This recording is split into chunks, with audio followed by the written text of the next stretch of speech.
Hello guys, welcome back to my YouTube channel. This is Barkha Sahni. तो मैं आ गई हूँ एक नई वीडियो के साथ। तो ये मेरे चैनल की मोस्ट डिमांडेड वीडियो रहने वाली है, that is monthly study planner from July. तो अगर आपने अभी तक कुछ भी नहीं पढ़ा और आपको ऐसा लग रहा है कि मेरे 12th में क्या होगा, तो आप ये वीडियो पूरी एंड तक देखना, बिकॉज मैं आपको इस वीडियो में बताने वाली हूँ कि जुलाई से दिसंबर के बीच में आप कैसे अपने पूरे सिलेबस को कंप्लीट कर पाओगे एंड फिर जनवरी से आप उसका रिवीजन कर सकते हो अपने सिलेबस का 12th के। वीडियो आप पूरी बिल्कुल अच्छे से देखना और इसको फॉलो भी करना। अगर आप फॉलो करोगे तभी आपका सिलेबस दिसंबर तक कंप्लीट हो पाएगा और फिर आप अपने रिवीजन पे ध्यान दे पाओगे। और फिर ये वीडियो को हम शुरू करते हैं। मैं जो है आपको बताऊंगी आपको मंथ वाइज कैसे पढ़ना है फ्रॉम जुलाई, और उसका जो स्क्रीनशॉट है मैं यहाँ पे भी लगा दूंगी। साथ साथ में मैं इस पूरे प्लानर की जो पीडीएफ है वो अपने डिस्क्रिप्शन में डाल दूंगी, तो आप उस लिंक के थ्रू उसको एक्सेस कर सकते हो, पूरे स्टडी प्लानर को मंथली वाले। अगर किसी की पीडीएफ ओपन नहीं होती है, क्योंकि मैंने बोला है कि एक्रोबैट रीडर वाला ऐप डाउनलोड कर लो, बट बहुत सारे बच्चे की तब भी पता नहीं क्यों पीडीएफ ओपन नहीं हो रही है, तो आप मेरा टेलीग्राम ग्रुप ज्वाइन कर लेना और वहाँ पे मुझे एक मैसेज कर देना, तो मैं आपको ये पीडीएफ जो है भेज दूँगी। ओके, तो सबसे पहले जो आपका मंथली प्लानर शुरू हो रहा है दैट इज़ 1 जुलाई से 31 जुलाई के बीच में, पूरा 1 मंथ जो है उसके अंदर आप अकाउंट्स में chapter number 1 fundamentals of partnership और गुडविल करोगे। गुडविल वाला चैप्टर जो छोटा सा और मेन बड़ा वाला चैप्टर है जो फंडामेंटल्स वाला आपको अकाउंट्स में कंप्लीट करना है। ये बहुत बच्चों को इरिटेट भी करता है वाला चैप्टर, क्योंकि ये बहुत लेंदी चैप्टर है, बट करना तो है ही, तो आपको करना ही पड़ेगा। इकोनॉमिक्स की अगर मैं बात करूँ तो इकोनॉमिक्स में आपको मैक्रो इकोनॉमिक्स में जो है नेशनल इनकम वाली यूनिट करनी है, और मनी एंड बैंकिंग की एक छोटी सी यूनिट है, उसमें एक मनी का चैप्टर है, एक बैंकिंग का चैप्टर है, जो कि इजी है और हो जाएगा बहुत जल्दी से। तो आप ये 2 यूनिट कंप्लीट कर सकते हो आसानी से। इंडियन इकोनॉमी में आपको चैप्टर नंबर 1 करना है बस, जो पूरा है। और बिजनेस स्टडीज़ में आपको जो है चैप्टर 1 और चैप्टर नंबर 2 कंप्लीट करना है। तो ये चीज़ आपको पूरी जुलाई में कंप्लीट करनी है। और चैप्टर नंबर 1 बिजनेस का इजी है, चैप्टर 2 में प्रिंसिपल्स मेन आपको अच्छे से पढ़ने हैं। तो ये आपका पूरा जुलाई मंथ का है। देन फ्रॉम 1 अगस्त टू 31 अगस्त के बीच में आपको अकाउंट्स में जो है अपने 3 चैप्टर्स करनी है। मैं बात करूँ तो चैप्टर नंबर 3 जो है change in profit sharing ratio, वो आपका एक बेस बनाएगा, तो आपको सारे चैप्टर में उसके थ्रू हेल्प मिलेगी, तो वो अच्छे से करना। चैप्टर नंबर 4 एडमिशन है और चैप्टर नंबर 5 रिटायरमेंट वाला चैप्टर है। दोनों में कॉन्सेप्ट एक जैसे यूज़ हो रहे हैं, क्वेश्चन भी एक ही तरीके के हैं, बस ये बात है कि एक में पार्टनर एडमिट हो रहा है, एक में रिटायर हो रहा है, तो जो भी थोड़े बहुत चेंजेस हैं वो आपको ध्यान रखने हैं। तो ये दोनों चैप्टर थोड़े सेम से ही है, इसलिए मैंने साथ में दे दिए कि आप कर सकते हो इसको। इकोनॉमिक्स में मैक्रो इकोनॉमिक्स में आपको एडीएएस वाली जो पूरी यूनिट है वो पूरी कंप्लीट कर देनी है मैक्रो इकोनॉमिक्स की। और इंडियन इकोनॉमी में आपको कॉमन गोल्स वाला जो चैप्टर है वो जो छोटा सा चैप्टर है, और चैप्टर नंबर 3 इंडियन इकोनॉमी का 1950 टू 1990 ये वाला आपको कंप्लीट करना है। बिजनेस स्टडीज़ में चैप्टर नंबर 3 बिजनेस इन्वायरमेंट वाला और चैप्टर नंबर 4 प्लानिंग आपको कंप्लीट करना है। बिजनेस इन्वायरमेंट जो है इतना लेंदी चैप्टर नहीं है, और प्लानिंग वाला थोड़ा सा लेंदी चैप्टर है, इसलिए मैंने आपको उसके साथ बिजनेस इन्वायरमेंट दे दिया, एक छोटा चैप्टर। फिर उसके बाद नेक्स्ट आपका जो शुरू होता है that is from 1 September to 30 September.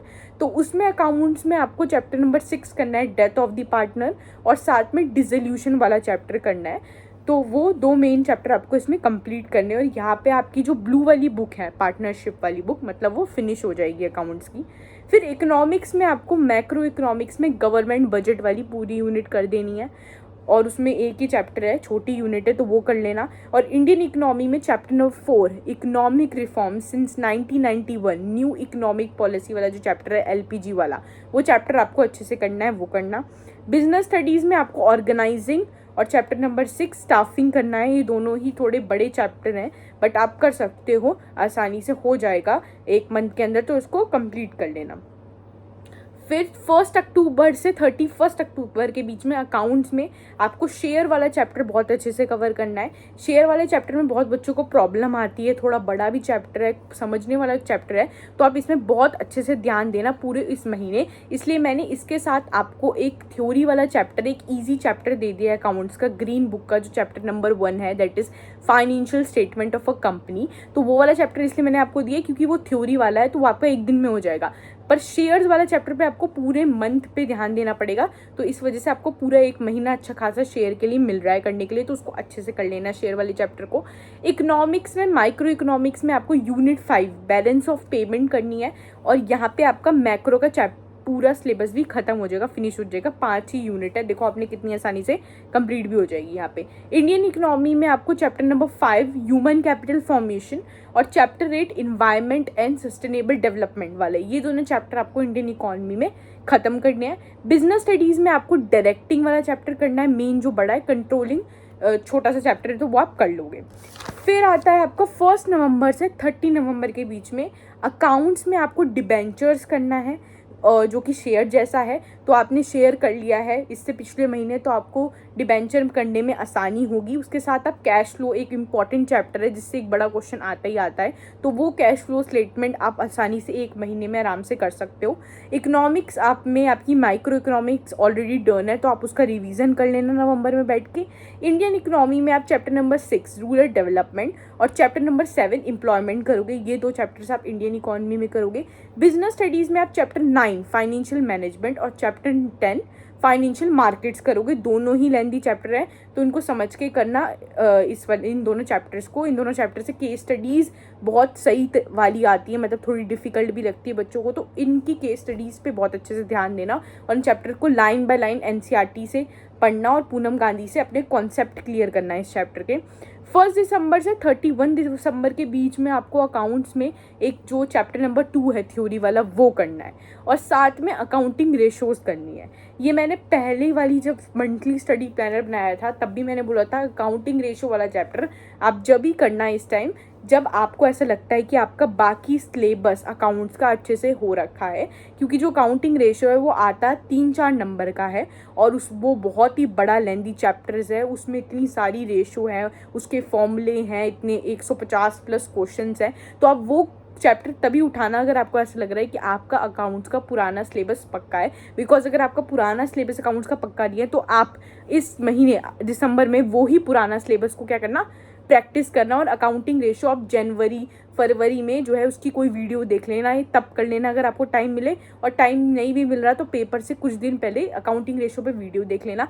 3-4 marks का ही आता है, कम से कम आपके 80 में से 76 मार्क्स तो पूरे पक्के हो जाएंगे अगर आप बाकी चीज़ें पक्की कर ले हो तो। अकाउंटिंग रेशो से कौन सी रेशो आ जाए, क्या है, आपको क्वेश्चन आ भी रहा है तो अकाउंटिंग रेशो अगर आपसे नहीं हो रही है तो उसकी कोई टेंशन मत लेना, 3-4 मार्क्स की आएगी।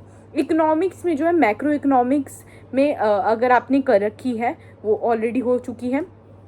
इंडियन इकोनॉमी में चैप्टर 9 कंपैरेटिव डेवलपमेंट वाला जो चैप्टर है, इंडिया पाकिस्तान चाइना वाला, वो करना है। बिजनेस स्टडीज़ में चैप्टर 11 मार्केटिंग और चैप्टर 12 कंज्यूमर प्रोटेक्शन। तो यहाँ पे आपका दिसंबर में सिलेबस एंड हो जाएगा। और अकाउंटिंग रेशो वो बच्चे कर ले जिनको ऐसा लगता है कि उन्हें 80 में से 80 मार्क्स लेकर आने हैं, उनको तो अकाउंटिंग रेशो करना ही पड़ेगा।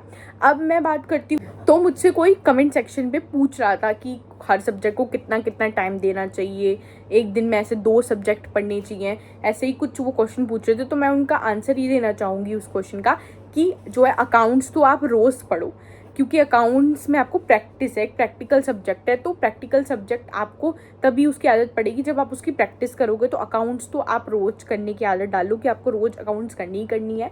इको जो है, आप एक दिन इको कर लो अकाउंट्स के साथ, फिर अगले दिन बिजनेस अकाउंट्स कर लो, ऐसे ऐसे करके आप अपना पूरा शेड्यूल बना सकते हो। फिर एक दिन अकाउंट्स के साथ फिजिकल कर ली, इको कर लिया, ऐसे ऐसे आप 3-3, 2-2 सब्जेक्ट का एक दिन में जो है वो शेड्यूल बना सकते हो। बट अकाउंट्स आपको रोज़ करनी है, उसके साथ आप ऑल्टरनेट डेज में सब्जेक्ट्स जो हैं लगा सकते हो अपने हिसाब से, टाइम टेबल बना के, जो आपको कन्वीनियंट लगता है अपने हिसाब से। मैं आपकी डिमांड पे ये स्टडी प्लानर तो लेकर आ गई हूँ, बट अब आपको इस स्टडी प्लानर को फॉलो करना पड़ेगा बहुत अच्छे से और पढ़ाई में लग जाओ। अब 6 महीने बहुत अच्छे से पढ़ाई कर लो, फिर रिवीजन करना, सैम्पल पेपर्स करना, प्रीवियस ईयर पेपर करना और बहुत अच्छे से अपने बोर्ड एग्जाम्स को देना।